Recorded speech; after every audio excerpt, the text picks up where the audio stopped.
What we're doing here right now, because we're at an ESD trade show, is we are doing some testing on an emulated ESD pulse, and per the IEEE standard for EMC measurements.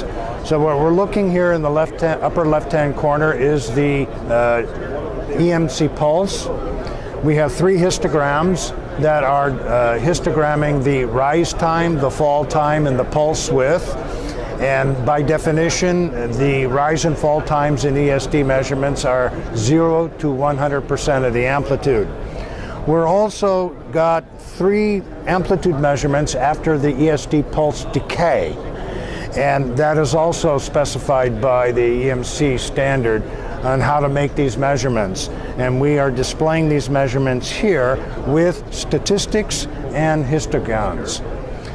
As an add-on, I am trending 4 measurements, including the EMC to pulse half-life measurement and the 3 voltage measurements after the pulse decay.